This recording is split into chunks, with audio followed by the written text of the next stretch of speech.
Hello everyone, welcome back to my channel kids education. तो आज मैं आप लोगों के साथ शेयर कर रही हूँ ये चैप्टर जो कि एनरिचिंग इंग्लिश का है, जिसका नाम है मैरी मेक्स अ फ्रेंड। ठीक है, और जिसको लिखा है फ्रांसिस हॉक्सटन बर्नेट ने। तो चलिए वीडियो को स्टार्ट करते हैं। This extract is taking from the novel The Secret Garden. Mary is a 10 years old orphan who has come to live with her wealthy uncle house in Yorkshire, England. A spoiled and lonely girl, Mary had lived in India where she was used to everything being done for her. In a huge new home, she is left to herself. Her uncle is often not present, and the housekeeper, Mrs. Medlock, does not like her. Only her companion is the young maid Martha. Will Mary find a friend in Martha? Read on and find out. तो ये एक novel से लिया हुआ है part, जिसका नाम था द सीक्रेट गार्डन। ठीक है, मैरी जो है एक 10 साल की लड़की है, ऑर्फन है, उसके मम्मी पापा नहीं है, तो वो अपने अंकल के पास रहने आती है यॉर्कशायर में। पहले जो है मैरी इंडिया में रहती थी और वहाँ पे उसके सारे काम जो है कर दिए जाते थे, लेकिन यहाँ पर जो है उसको उसके अंकल हमेशा ही आउट ऑफ स्टेशन रहते थे और वो यहाँ पर अकेली पड़ गई थी बिल्कुल। घर में एक जो मेड थी, हाउसकीपर थी, मिसेस मेडलॉक, वो भी मैरी को पसंद नहीं करती थी। बस उसकी जो फ्रेंड थी वो कौन थी? एक छोटी सी मेड थी जिसका नाम क्या था? मार्था। क्या मैरी को मार्था में एक अच्छा दोस्त मिलेगा? यही जो है हम देखेंगे। Mrs. Medlock had allowed Martha to sleep all the night in the cottage, but she was back at her work in the morning with cheeks redder than ever and in the best of spirit. I got up at 4 o'clock, she said. It was pretty on the moor with the birds waking up and the rabbits scampering about, the sun rising. A man gave me a ride in his cart, which I enjoyed very much. Martha was full of stories about her day off. Her mother had been glad to see her. They had got the baking and washing all out of the way. She had even made each of the children a dough cake with a bit of brown sugar in it. In the evening, they had all sat round the fire. The Martha and her mother had sewing patches on torn clothes and mended stockings. Martha had told them about the little girl who had come from India, where everything was done for her until she did not know how to put her own stocking. They wanted to know all about you, said Martha, and the ship you came in. I could not tell them enough. I'll tell you more before your next day off, Mary said, so that you have a story to tell your brothers and sisters. They must want to hear about riding on elephant and camels and about the officer going to hunt tiger. अब जो है Mrs मेडलॉक ने Martha को एक day of दिया था, तो वो दूसरे दिन काम पर आ गई थी सुबह ही सुबह, और उसके पास बहुत ज़्यादा स्टोरीज़ होती थी। जब वो अपने घर जाती थी तो जहाँ वो काम करती थी वहाँ की स्टोरीज़ बताया करती थी, और जब वहाँ से वापस आती थी अपने घर से तो यहाँ अपने घर की स्टोरीज़ बताती थी। तो क्या बताया उसने मार्था ने कि मैं सुबह 4 ही बजे उठ गई थी जब वो अपने घर से वापस आ रही थी, और बर्ड्स भी जग गई थी और रैबिट्स भी बता रहे थे कि अब जो है सूरज निकलने वाला है। और एक आदमी ने मुझे अपनी कार्ट पे जो है बैठा लिया, जिसकी राइड मैंने बहुत ज़्यादा एंजॉय की। मार्था के पास बहुत सारी कहानियाँ होती थी। ठीक है, वो बताती थी कि मैं और मेरी माँ जो है सारा दिन धोना और बेकिंग ये सारा कुछ हमने किया, और जो है मेरी मम्मा ने डो केक बनाया था जिसमें थोड़ा सा उन्होंने क्या डाला था, ब्राउन शुगर डाला था।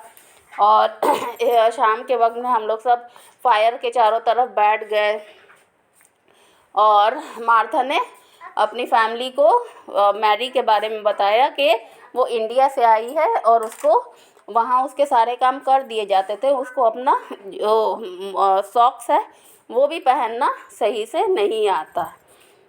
फिर उसके बाद जो है मार्था ने मैरी से क्या कहा? They wanted to know all about you. Martha ने कहा मैरी से कि मेरे घर वाले तुम्हारे बारे में और जानना चाहते हैं कि तुम कौन सी शिप से तुम यहाँ पर आई, क्योंकि मुझे ज़्यादा नहीं पता है। तो मैरी ने कहा कि ठीक है, तुम्हारे अगले डे ऑफ से पहले मैं तुम्हें और बताऊंगी ताकि तुम अपने भाई बहनों को इसके बारे में बता सको। उन लोगों को सुनकर अच्छा लगा होगा कि किस तरह से एलिफेंट और कैमल पे राइड किया जाता है और किस तरह से ऑफिसर्स जो है वो टाइगर का शिकार करने जाते हैं।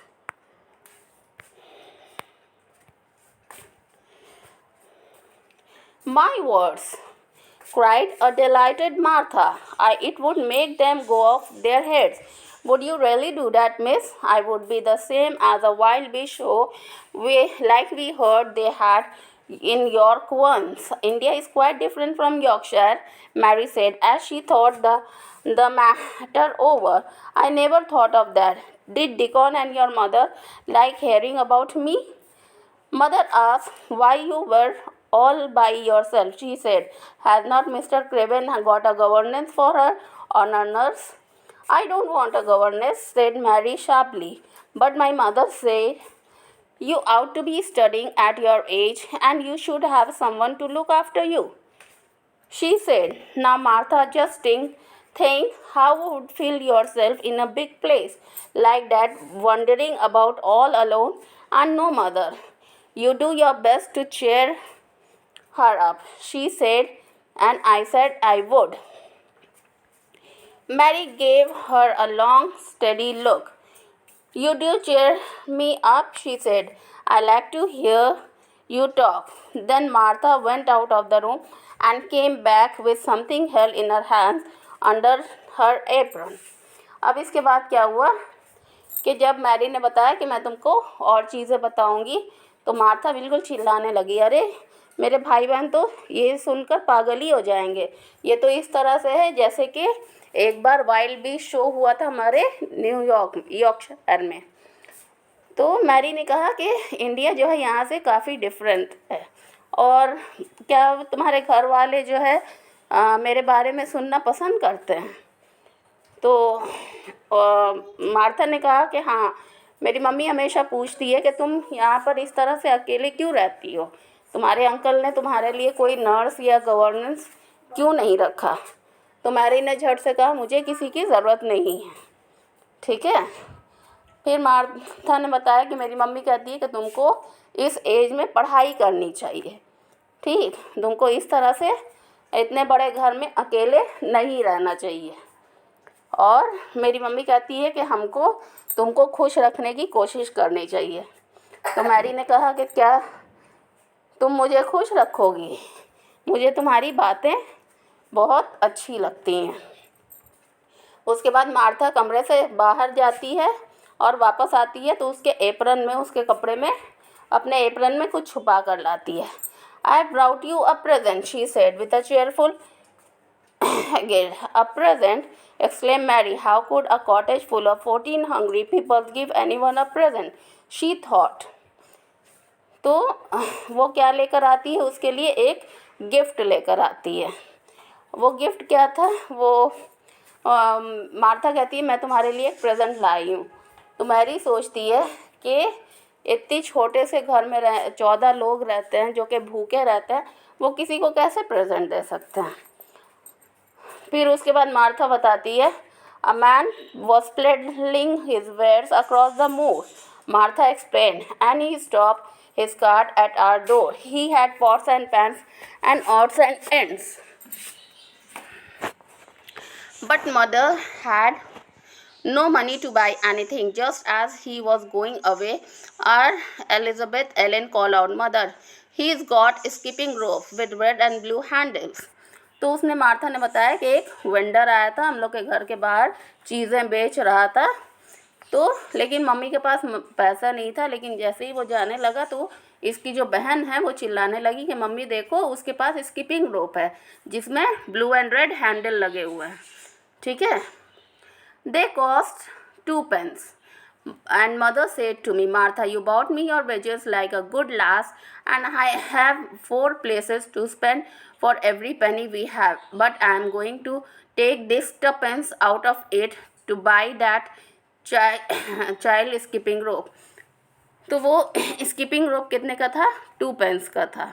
तो मार्था को जो पैसे मिले थे, जो वेजेस मिले थे काम करने के बदले में, जो उसको सैलरी मिली थी, तो उसकी मम्मी कहती है कि तुमने अच्छी लड़की की तरह सारे पैसे हमको दे दिए, लेकिन हमको 4 जगह पर उस पैसे को खर्च करना है, लेकिन फिर भी मैं उसमें से पैसा निकाल कर जो है और ये स्किपिंग रोप क्या करूँगी, ख़रीद लूँगी। Okay. Martha now brought the rope out from under her apron. It was a strong, slender rope with a striped red and blue handle at the each end. But Mary Lennox had never seen a skipping rope before. "What is it for?" she asked curiously. "You don't mean to say that you did not have skipping ropes in India?" Martha cried out. "This is what it is for. Just watch me." अब जब उसने skipping rope निकाला तो Mary ने देखा कि वो लंबी सी रस्सी है जिसके हैंडल पे है, जिसका हैंडल ब्लू और रेड कलर का है, लेकिन मैरी ने इससे पहले कभी स्किपिंग रोप नहीं देखा था। वो पूछती है ये क्या है। मार्था कहती है अब ये ना कहना कि तुमने कभी स्किपिंग रोप नहीं देखा इंडिया में, देखो इससे ऐसे खेलते हैं। She ran into the middle of the room and taking the handle in each hand began to skip while Mary turned in her chair to stare at her. The grey faces in the old portrait seemed to stare at her too and wonder what on earth a little girl was doing under their noses. But Martha went on skipping without a care until she reached 100. उसके बाद Martha कमरे के बीच में गई और उसके बाद Mary जो है चेयर पर बैठकर उसको देखने लगी गौर से। ऐसा लग रहा था कि जो दीवार पे पेंटिंग बनी हुई है वो भी उसको देख रही हैं, और मार्था को किसी की परवाह नहीं थी, वो बस स्किपिंग करते गई जब तक कि वो 100 तक नहीं पहुंच गई। "I could skip longer than that," she said, stopping. "I have skipped as much as 500 when I was 12, but I was not out of practice then as I am now." Mary got up from her chair. She was beginning to feel excited herself. तो Martha ने बताया कि मैं इससे भी ज़्यादा 500 तक कर सकती थी जब मैं 12 साल की थी, लेकिन अभी प्रैक्टिस नहीं है तो अभी मैं ज़्यादा नहीं कर पा रही हूँ। मैरी जो है अपने चेयर से उठती है और बहुत ज़्यादा एक्साइटेड लगती है। "It looked nice," she said. "Your mother is a kind woman. Do you think I could ever skip like that?" तो मैरी ने कहा कि हाँ ये बहुत अच्छा लग रहा है, तुम्हारी मम्मी बहुत ही अच्छी लेडी हैं, लेकिन तुम्हें लगता है कि मैं इस तरह से कभी कर पाऊँगी? "Just try it," said Martha, handing her the rope. "You might not skip 100 at first, but if you practice, you will go up. Mother says nothing will do her more good than a skipping rope. It's the most sensible toy a child can have. Let her play outside in the fresh air skipping. It will stretch your legs and arms and add some strength in them." तो Martha ने कहा कि लो जल्दी से इसको try करो, तुम एक साथ तो पहले में 100 नहीं जा सकती हो, लेकिन जितना प्रैक्टिस करोगी उतना तुम अच्छा कर पाओगी। मेरी मम्मी कहती हैं कि स्किपिंग रोप जो है वो एक बच्चे के लिए बहुत ही अच्छा खिलौना होता है। इसको बाहर फ्रेश एयर में खेलो, इससे जो है तुम्हारे हाथ पैर में स्ट्रेच होगा और उसमें मजबूती आएगी। Mary did not have a great deal of strength in her arms and legs, but she liked skipping so much that she did not want to stop. Mary के हाथ पैर में उतनी ज़्यादा ताकत नहीं थी, लेकिन उसको स्किपिंग इतना अच्छा लग रहा था कि वो रुकना नहीं चाहती थी। "Put on your things and run and skip out of doors," said Martha. "Mother said I must tell you to keep out of door as much as you can, even when it's rain a bit. Just wrap yourself up warmly." Mary put on her coat and hat and took her skipping rope over her arm. She opened the door to go out, then suddenly thought of something and turned back slowly. तो Martha ने क्या कहा कि तुम अपनी चीज़ें पहनो और घर के बाहर जाओ, क्योंकि घर के बाहर जाना भी तुम्हारे लिए ज़्यादा ज़रूरी है। अच्छे से अपने आप को कवर कर लो और बाहर जाकर खेलो। तो मैरी ने अपना कोट पहना, हैट पहनी और स्किपिंग रोप लेकर बाहर गई, लेकिन वापस कुछ सोचकर वापस फ़ौरन से वापस आ गई। "Martha," she said, "they were your wages. It was your 2 pence. Thank you." उसने कहा मार्था से कि ये तुम्हारे पैसे थे। "Thank you," she said, it stiffly. She had not often thanked people before, far less noticed when they did something for her. ठीक है, उसने कहा और कभी भी उसने पहले लोगों को कभी थैंक्स नहीं कहा था और कभी भी ये नोटिस नहीं किया था कि कोई भी उसके लिए कुछ कर रहा है. Thank you, she said and held out her hand because she did not know what else to do. Martha gave her a hand, a clumsy little shake. She was not used to this sort of thing either. Then she laughed. Hey, you are a strange one, she said. If it had been our Elizabeth Ellen, she would have kissed my cheek. Mary looked stiffer than ever. Should I have kissed your cheek too? Martha laughed again. Nay, she answered.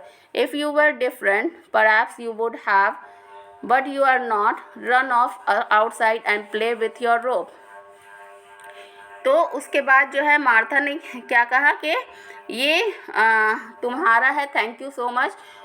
Mary ने Martha को thank किया और Martha ने भी कहा और उसका हाथ पकड़ मैरी ने उससे हैंड शेक किया और मार्था ने जो है क्या कहा कि तुम बहुत ही ज़्यादा स्ट्रेंज हो. अगर मेरी एलिज़ाबेथ होती तो वो मेरे गाल पे किस कर लेती. फिर मैरी जो है सोचती है, कहती है कि क्या मुझे भी किस करना चाहिए. तो मार्था ने कहा नहीं, लेकिन क्योंकि तुम आंसर हो, तुम एक काम करो, तुम बाहर जाओ दौड़ते हुए और रोप के साथ खेलो. Mary felt a little awkward as she went out of the room. उसको थोड़ा सा ऑकवर्ड लगा घर से बाहर जाने में. Yorkshire people seem strange and Martha was a puzzle to her. ठीक है, और यॉर्कशायर के लोग उसको अजीब से लगते थे और मार्था भी ऐसी थी जिसको समझना मुश्किल है. At first she had dislike her very much, but the skipping rope was a wonderful thing. She counted and escaped until her cheeks were quite red, and she was more interested in the natural world around her than she had ever been. पहले तो वो Martha को पसंद नहीं करती थी, लेकिन ये स्किपिंग रोप बहुत ही ज़्यादा अच्छी चीज़ थी. वो काउंट करती रही, स्किप करती रही, उसके गाल भी रेड होने लगे. अब उसको नेचुरल जो ये बाहर आके जो नेचुरल वर्ड था वो उसको बहुत ही ज़्यादा इंटरेस्टिंग लगने लगा. Mary look around. The sun was shining and a little wind was blowing. It came in delightful little gusts and brought a fresh scent of newly turned earth with it. और Mary ने आसपास देखा, सूरज चमक रहा था, हल्की हल्की हवा चल रही थी और बहुत ही ज़्यादा जो है ये सब देखकर उसको बहुत ही ज़्यादा खूब अच्छा लग रहा था और ऐसा लग रहा था कि अर्थ जो है अभी नया नया जो है उसको सब कुछ जो है क्या लग रहा था, न्यू लगने लगा था.